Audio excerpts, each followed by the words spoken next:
দুজনই শাসক দলের নেতা, দুজনই পঞ্চায়েতের সঙ্গে যুক্ত। একজন পঞ্চায়েত সমিতির সভাপতি, অপরজন পঞ্চায়েত সমিতির পূর্ত কর্মাধ্যক্ষ।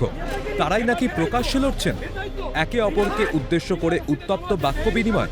সোশ্যাল মিডিয়ায় ভাইরাল মালদার রতুয়ার 1 নম্বরের ঘটনা।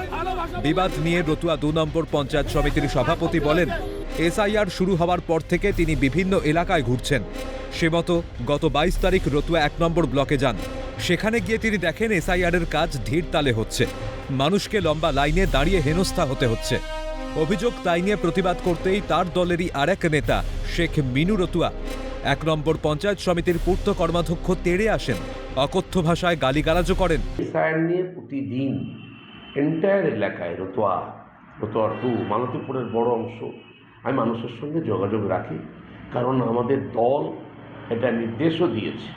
আর আমি তো সমাজসেবী হিসাবে দীর্ঘদিন ধরে কাজ করে যাই।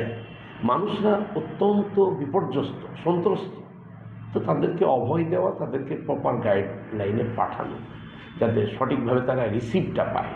তাদেরকে রিসিভিং দেওয়া হচ্ছে না। ইন দ্য মিন টাইম তার একটু অ্যালার্জি হয়েছে হঠাৎ।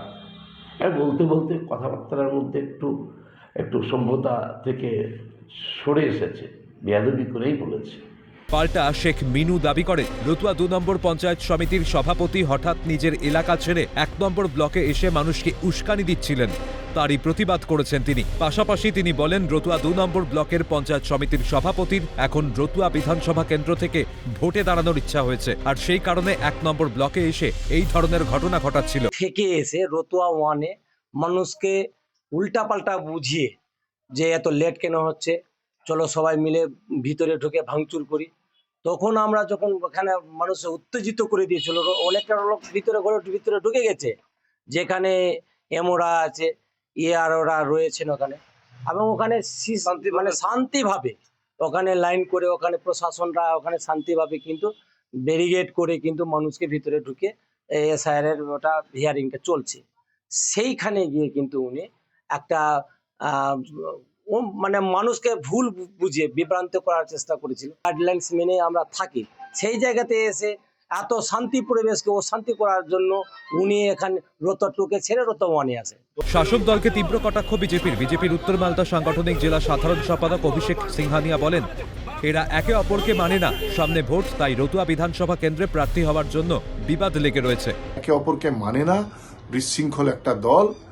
এটা রতুয়া বিধানসভায় এখন মারামারি লেগেছে একে অপরের ক্যান্ডিডেট হওয়ার জন্য, তাই এগুলো সব হচ্ছে গোষ্ঠীদ্বন্দ্ব। এ ধরনের ঘটনা কখনোই কাম্য নয়, তবে দলের বিষয় নিজেরাই মিটিয়ে নেবেন দাবি শাসক শিবিরের। হ্যাঁ, একটু কথা কাটাকাটি অবশ্যই সেখানে যদি হয়ে থাকে, এই ধরনের জিনিস কাম্য নয়, সেটা আমরা আমাদের নিজেদের দলীয় লেভেলে আমরা বুঝে নেব। এই নিয়ে বিজেপি বা কংগ্রেস বা সিপিএমের আনন্দিত হওয়ার বা আহ্লাদিত হওয়ার কোনো কারণ নেই, কারণ এখানে কংগ্রেসও শূন্য, সিপিএমও শূন্য, আর বিজেপির যে বিধানসভার কথা বলছেন সেখানে বিজেপির পা ফেলার কোনো জমি নেই। বিধানসভার আবহে তৃণমূলের 2 নেতার এই কোন্দল অস্বস্তিতে ফেলতে পারে শাসক দলকে, এমনটাই মনে করছে ওয়াকিবহাল মহল। উদয় মণ্ডলের রিপোর্ট, ক্যালকাটা নিউজ।